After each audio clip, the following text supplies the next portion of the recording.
Hello students, कैसे हैं आप सब लोग। I hope you all are well and fine. मैं Tanveer sir Adarsh mission high school से। Welcome to my channel study with Tanveer sir. तो स्टूडेंट्स, आज हम इस वीडियो के अंदर class 10th subject social science यानी सामाजिक विज्ञान का चैप्टर 15 जो है वो हम यहाँ पे रीड करने वाले हैं, जिसका नाम है आर्थिक विकास। तो चलिए स्टूडेंट्स शुरू करते हैं। चैप्टर का नाम है आर्थिक विकास। आर्थिक मतलब किसी भी देश की आर्थिक वृद्धि, वही मतलब क्या होता है, आर्थिक विकास होता है। यहाँ पे हमें फुल डेफिनेशन से देखेंगे।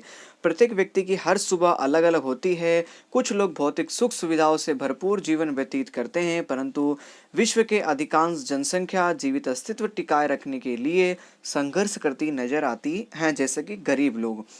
गरीब के रूप में पहचाने जाने वाले इन लोगों के लिए भौतिक सुख सुविधा या आराम का कल्पना, यह आराम कल्पना का विषय होता है, यानी कह सकते हैं सपना जिससे होता है।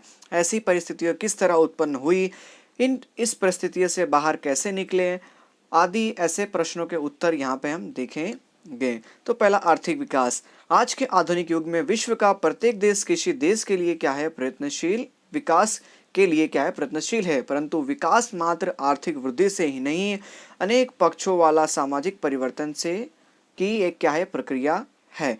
जैसे कि भी सारी इंडस्ट्रीज वगैरह धीरे धीरे ओपन हो रही है कोरोना काल के समय में, लेकिन स्कूल वगैरह बंद हैं। तो इससे जो स्कूल की जो स्टाफ जो पढ़ाने वाले हैं, उन सब पे गहरा संकट जो है वो मंडरा रहा है। तो ये कह सकते हैं इस समय हमारे देश की जो आर्थिक वृद्धि यानी जीडीपी जो है वो भी क्या हो चुकी है, कम हो चुकी है, क्योंकि ये सब आयात निर्यात सब कुछ क्या है, बंद हो गया है। आर्थिक विकास, यह किसी भी देश की राष्ट्रीय आय में होने वाली वृद्धि को दर्शाता है। तो स्टूडेंट ध्यान रखना, आर्थिक विकास अर्थात क्या, किसी भी देश की राष्ट्रीय आय में होने वाली सतत वृद्धि को दर्शाता है। अब स्टूडेंट्स, यहाँ पे अगला हम डेफिनेशन देखेंगे, आर्थिक विकास अर्थात क्या। तो पहला यहाँ पे दिया है, देश की राष्ट्रीय आय में सतत वृद्धि होना, यानी हमारी जो नेशनल जो इनकम जो है उसके अंदर क्या होना, वृद्धि होना, और देश की प्रति व्यक्ति आय में भी क्या होना, वृद्धि होना, और लोगों के जीवन स्तर में सुधार होना। ये तीन जब होगा तब इसका मतलब क्या, हमारे देश का आर्थिक विकास हुआ है। तो पहला क्या, जो लोग जो जीते हैं उनके जीवन में सुधार होना, और दूसरा जो व्यक्ति जो प्रति महीना जो पगार कमाता है उसकी पगार में वृद्धि होना, और चौथा हमारे देश की तीसरा हमारे देश की आय में सतत वृद्धि होना, अर्थात आर्थिक विकास कहलाता है। इस बात को आर्थिक विकास कहा जाता है। देश की कुल आय को राष्ट्रीय आय कहा जाता है, यानी जितना हम पैसा वगैरह टैक्स वगैरह जमा करते हैं उस सारी आय को क्या होता है, यहाँ पे कह सकते हैं देश की आय कहा जाता है। राष्ट्रीय आय को देश की कुल जनसंख्या से विभाजित करने पर प्रति व्यक्ति आय जो होती है वो हमें प्राप्त होती है। जबकि जीवन स्तर में लोगों को प्राप्त होने वाली सुविधाएं जैसे कि अनाज, कपड़ा, शिक्षा, स्वास्थ्य, वाहन व्यवहार सुविधा, आवास की सुविधा का समावेश होता है। भारत में आज़ादी के बाद राष्ट्रीय आय प्रति व्यक्ति आय में वृद्धि होने से अनाज, कपड़ा, बिजली, शिक्षा, स्वास्थ्य, आवास आदि सेवाओं का उपयोग और सुविधाओं में वृद्धि हुई है। पहले की तुलना में उपयुक्त आवश्यकताएं आदि अधिक अच्छी तरह संतुष्ट होती हैं। अंततः कहा जा सकता है कि देश का आर्थिक विकास हो रहा है। इस प्रकार भारत जो है वो कैसा देश है, तो विकासशील देश है जो विकास अभी कर रहा है। देखते हैं भारत की राष्ट्रीय आय। भारत की राष्ट्रीय यानी जीडीपी 2011-12 से लेकर 2015-16 के भाव से लगभग यहाँ पे दिया हुआ है 87,36,36,000, ठीक है, 87,36,049 थी, जो बढ़कर 2015-16 के अंदर 1,35,000 मतलब 135,67,192 रुपये 192 करोड़ रुपए हो गई थी। कब, 2015 से 2016 के बीच में। यानी कह सकते हैं हमारा देश कितनी तेजी से प्रगति की ओर बढ़ रहा है। आर्थिक वृद्धि और आर्थिक विकास के बीच में अंतर क्या है। सामान्य रूप से आर्थिक वृद्धि और आर्थिक विकास दोनों शब्द वृद्धि को दर्शाते हैं, मतलब डेवलपमेंट को दर्शाते हैं, परंतु दोनों के बीच कुछ अंतर है। किसके, आर्थिक वृद्धि और आर्थिक विकास। विकास मतलब क्या, आर्थिक विकास हो गया, और वृद्धि मतलब क्या, अभी वृद्धि हो रही है, ऐसा कह सकते हैं। तो पहला इसके अंदर देखते हैं, विकास की प्रक्रिया के आधार पर क्या है, तो आर्थिक विकास गुणात्मक और आर्थिक वृद्धि परिणात्मक है। आर्थिक विकास यह प्रथम अवस्था है, जबकि आर्थिक वृद्धि आर्थिक विकास के बाद की अवस्था है। यानी आर्थिक वृद्धि जो है वो क्या है, आर्थिक विकास के बाद की अवस्था, अर्थात आर्थिक वृद्धि। नंबर 2 देखते हैं अब, अर्थतंत्र में होने वाले परिवर्तन के आधार पर, अर्थतंत्र में होने वाले नए संशोधनों के आधार पर उत्पादन में होने वाली वृद्धि क्या कहलाती है? आर्थिक विकास कहलाती है। उदाहरण दिए यहाँ पे, कृषि क्षेत्र में गेहूं, धान जैसी फसलों में नई बीजों की खोज होने पर उत्पादन में अनेक गुना वृद्धि हुई है। यह बात आर्थिक विकास को दर्शाती है। दूसरी तरफ जोत जमीन में वृद्धि होने से उसे आर्थिक वृद्धि कहा जाता है। यानी जोतने और जमीन में वृद्धि होने से उसे आर्थिक वृद्धि कहा जाता है। ये नंबर 2 था, आर्थिक विकास में होने वाले परिवर्तन पर के आधार पर। नंबर 3 हमें दिया गया है अभी कि विकसित और विकासशील देशों के संदर्भ में, विकसित और विकासशील देशों के संदर्भ में दोनों के बीच अंतर पाया जाता है। विकसित देशों की राष्ट्रीय आय में वृद्धि आर्थिक वृद्धि कहलाती है, जबकि विकासशील देशों की राष्ट्रीय आय में वृद्धि क्या कहलाती है? आर्थिक विकास कहलाती है। तो ध्यान रखना आप इस सभी स्टूडेंट्स को। जैसे भारत जो है विकासशील देश है, ठीक है, हमारा भारत जो है वो विकासशील देश है। तो भारत विकासशील देशों की राष्ट्रीय आय में अगर वृद्धि होगी तो उसे आर्थिक विकास कहलाएगा, जबकि जो अमेरिका, चीन जैसे जो विकसित देश है उसकी राष्ट्रीय आय में अगर वृद्धि होगी तो वो आर्थिक वृद्धि कहलाती है। आगे देखते हैं विकासशील अर्थतंत्र के लक्षण क्या होते हैं। वो विकसित अर्थतंत्र और विकासशील अर्थतंत्र प्रति व्यक्ति की आय के आधार पर अलग किए जाते हैं। यानी विकासशील अर्थतंत्र और जो विकसित अर्थतंत्र हैं दोनों की प्रति व्यक्ति की आय जो होती है उसके आधार पर दोनों में डिफरेंस यानी मालूम किया जाता है। विश्व बैंक के 2004 के विश्व विकास लेख में $735 से कम प्रति व्यक्ति आय में आने वाले देशों को विकासशील अर्थतंत्र के रूप में पहचाना जाता है। विकासशील अर्थतंत्र के लक्षण जो है वो निम्नानुसार तय किए गए हैं। यानी जो विश्व बैंक ने 2004 में एक विश्व विकास लेख आरेख मतलब प्रस्तुत किया, जिसमें $735 यानी एक इंसान जो है वो प्रति व्यक्ति $735 अगर कमाता होगा प्रति व्यक्ति आय, तो वो विकासशील देश के अर्थतंत्र में उसकी गिनती होगी। ओके स्टूडेंट्स, तो देखते हैं यहाँ पे निम्नलिखित पॉइंट हम देखते हैं यहाँ पे।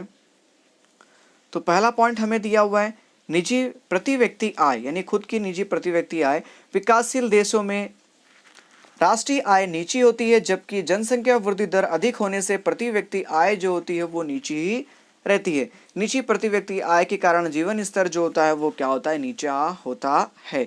यानी जो प्रति व्यक्ति आय अगर नीची होगी तो उसका जीवन स्तर भी कैसा रहता है? नीचा ही रहता है। जबकि राष्ट्रीय आय जो होती है वो राष्ट्रीय आय भी उस प्रति व्यक्ति आय की कम होने की वजह से राष्ट्रीय आय भी नीची ही रहती है विकासशील देशों की। दूसरा देखते हैं यहाँ पे, जैसे हमारा भारत विकासशील एक देश है। दूसरा पॉइंट जनसंख्या वृद्धि। विकासशील देशों में जनसंख्या वृद्धि अधिक होती है। ऐसे देशों में जनसंख्या वृद्धि दर 2% अथवा तो उससे भी अधिक होती है। जैसे मान लीजिए अगर किसी देश की आबादी 100 करोड़ है तो अगले साल कितनी हो जाएगी? 102 करोड़ हो जाएगी। ठीक है, तो यहाँ पे दिया है। तो इस प्रकार उसके कह सकते हैं यहाँ पे प्रति व्यक्ति आय भी क्या हो जाती है? कम हो जाती है। भले प्रति व्यक्ति आय ज़्यादा क्यों ना हो, क्योंकि पब्लिक बढ़ जाएगी तो सब में क्या होगा? उसका बंटवारा डिवाइड हो जाएगा, इसलिए। तो तीसरा यहाँ पे दिया है कृषि क्षेत्र पर अवलंबन। विकासशील देशों में कृषि मुख्य आर्थिक प्रवृत्ति होती है और देश के 60% से भी अधिक लोग रोजगारी के लिए कृषि पर निर्भर रहते हैं। देश की राष्ट्रीय आय में भी कृषि का योगदान लगभग 25% होता है। तो यहाँ पे कह सकते हैं ऐसे विकासशील देश जिनका मुख्य आर्थिक प्रवृत्ति क्या हो? कृषि पर आधारित हो, जिसमें देश के अंदर 60% से अधिक लोग जो हैं वो रोजगार जो है वो कृषि पर निर्भर रहता हो। तो ऐसे देश की जो राष्ट्रीय आय में भी कृषि का योगदान लगभग 25% जितना होता है। अब नंबर 4 देखते हैं यहाँ पे, आय वितरण की असमानता। यानी कोई वर्कर काम करता है, उसकी पगार 7,000 है तो किसी की 8,000, तो ये कह सकते हैं आय वितरण की समानता यहाँ पे हम कह सकते हैं। विकासशील देशों में आय तथा उत्पादन के साधनों का बंटवारा असमान होता है। यह असमानता ग्रामीण यानी गांव और शहरों दोनों क्षेत्रों में होता है। कह सकते हैं गांव में किसी को पगार कम मिलती है और शहरों में आने पर वही नौकरी करने पर पगार ज़्यादा मिलती है। देश के शीर्ष 25% से धनिक लोग यानी 20% जो है वो धनिक यानी पैसे वाले जो लोग होते हैं वो राष्ट्रीय आय का 40% हिस्सा रखते हैं। तो ध्यान रखना है स्टूडेंट्स कि जो कोई भी देश हमारे जैसे भारत ही है तो उसमें 20% जो धनिक पैसे वाले जो लोग होते हैं वो 40% हमारे जो राष्ट्रीय आय जो होती है उसका 40% हिस्सा उनके पास होता है। मतलब अपने पास वो जेब में सेविंग करके रखते हैं। और निम्नानुसार के 20% गरीब लोग के पास राष्ट्रीय आय का केवल 10% हिस्सा ही वो रखते हैं। तो कह सकते हैं जमीन मतलब अमीर और गरीब में कितना डिफरेंस यहाँ पे होता है और कितनी उसके अंदर राष्ट्रीय आय भी कितने का डिफरेंस यहाँ पे होता है। इस प्रकार हम कह सकते हैं कि विकासशील देशों में आय और संपत्ति का केंद्रीकरण धनिक लोगों में हुआ नजर आता है। जैसे कि स्टूडेंट्स अब इस समय आप देख रहे होंगे हमारा देश क्या विकासशील देश है, साथ ही आपने देखा होगा कि इस समय अमीर और अमीर होते जा रहा है और गरीब और क्या है गरीब होते जा रहा है। तो इसी प्रकार की जो देश की जो आय जो होती है वो संपत्ति का केंद्रीकरण यानी पैसा जो होता है वो सिर्फ केवल अमीर लोगों के पास ही मतलब नजर हुआ आता है। नंबर 5 बेरोजगार दिया हुआ है। बेरोजगारी विकासशील देशों का क्या होता है महत्वपूर्ण लक्षण होता है। जैसे कि हमारे इंडिया में भी कह सकते हैं लोगों के पास डिग्री तो बहुत है लेकिन फिर भी लोग क्या हैं बेरोजगार हैं। यहाँ तक कि सरकारी जो पोस्ट उसमें भी बहुत सारी सीटें खाली हैं लेकिन फिर भी गवर्नमेंट जो है उसमें भर्ती करती नहीं है। इन देशों में बेरोजगार का प्रमाण कुल श्रमिकों की संख्या के 3% से भी अधिक होता है। यानी इस बेरोजगारी का प्रमाण जो होता है वो श्रमिक की संख्या से 3% से भी क्या होता है अधिक होता है। 3% से भी अधिक होता है। इन देशों में बेरोजगारी भिन्न भिन्न स्वरूपों में जैसे मौसमी बेरोजगारी, छुपी बेरोजगारी, औद्योगिक बेरोजगारी आदि पाई जाती है जो लंबे समय की बेरोजगारी होती है।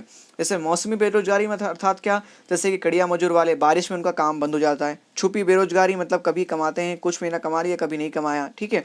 औद्योगिक बेरोजगारी जैसे मान लो कभी तेजी आ गई जो लोग धंधा करते हैं, ठीक है, मान लीजिए उद्योग में मंदी आ गई तो वो क्या हो गया उनकी औद्योगिक बेरोजगारी हो जाती है। इस प्रकार लंबे समय के लिए बेरोजगारी उनकी होती है।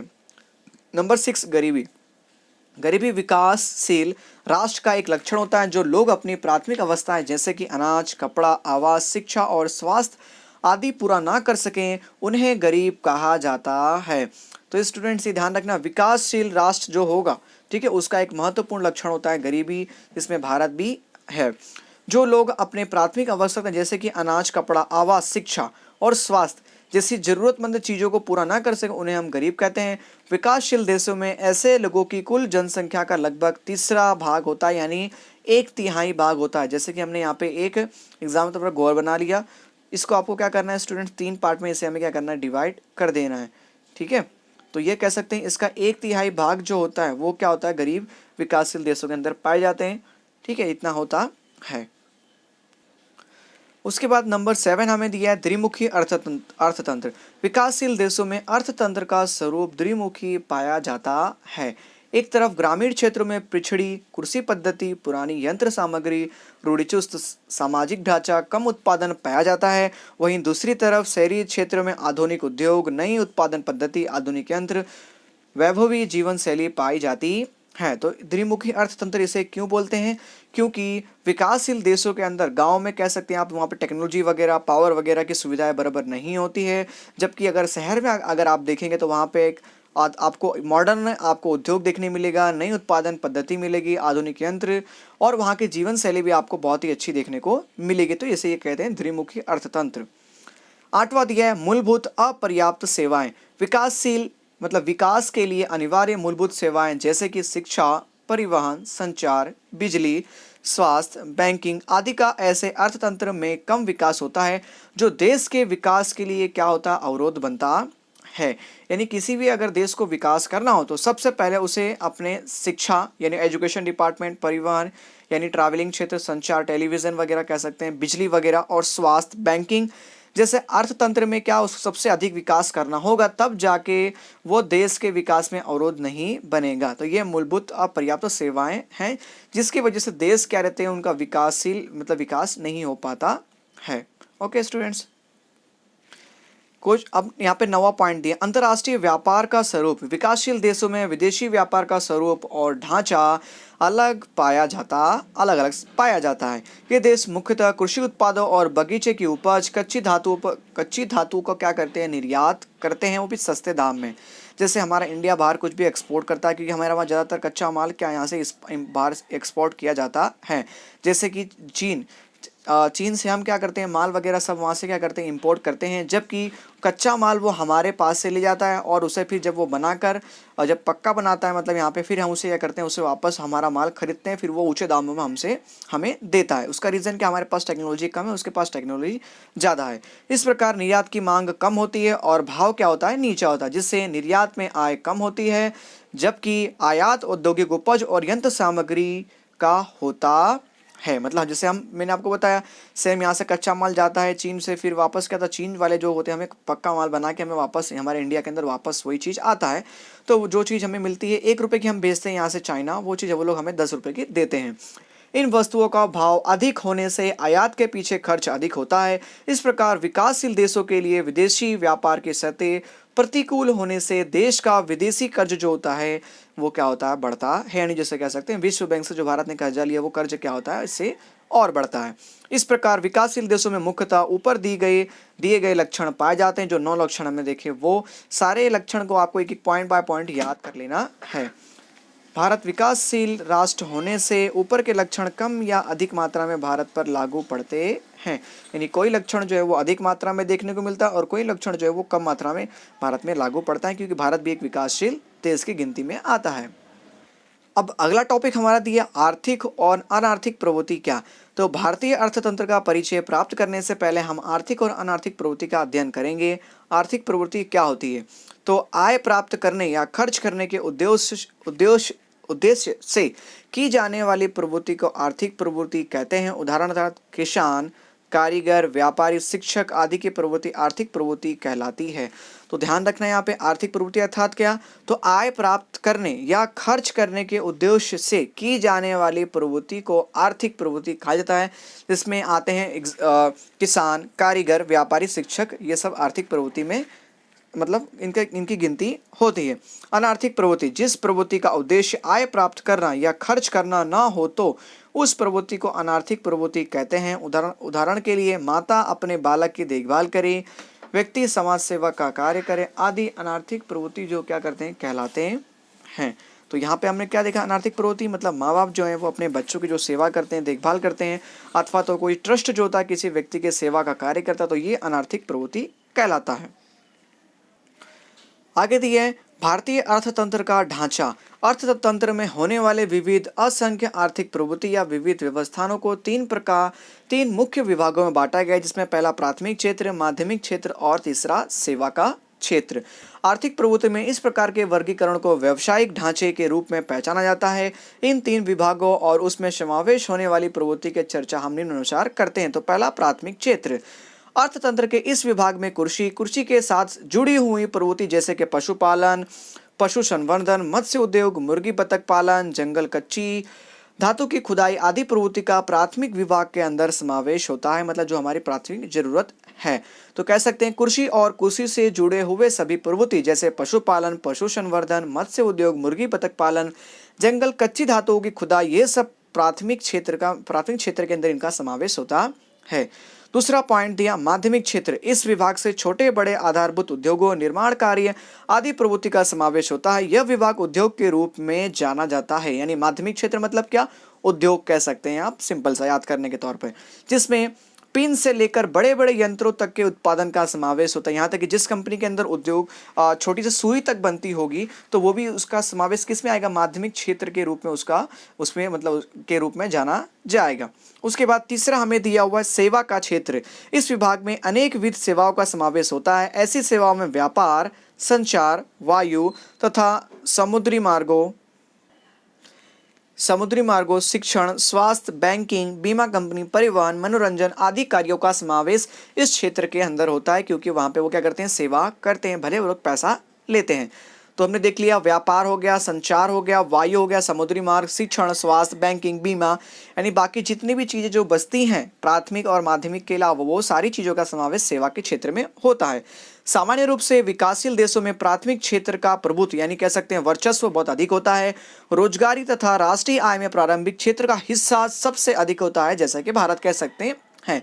परंतु जैसे जैसे आर्थिक विकास होता है वैसे वैसे प्राथमिक क्षेत्र का और माध्यमिक और सेवा की क्षेत्र की यहाँ पे सेवा क्षेत्र की सापेक्षता में घटता जाता है और उद्योग क्षेत्र में सेवा की क्षेत्र की व्यापकता बढ़ती जाती है। यानी कह सकते हैं प्राथमिक विभाग कि वहाँ पे जो वर्चस्व जो होता है वो धीरे धीरे घटता जाता है जैसे जैसे आर्थिक विकास होगा वैसे वैसे। अब स्टूडेंट्स नेक्स्ट टॉपिक दिया है उत्पादन के साधन। तो स्टूडेंट्स ये टॉपिक हमें इसके अगले नेक्स्ट पार्ट के अंदर पढ़ने वाले हैं। तो ओके स्टूडेंट्स, तो दीजिए तनवीर सर को इजाज़त, मिलते हैं अगले वीडियो में, तब तक के लिए स्टूडेंट जय हिंद।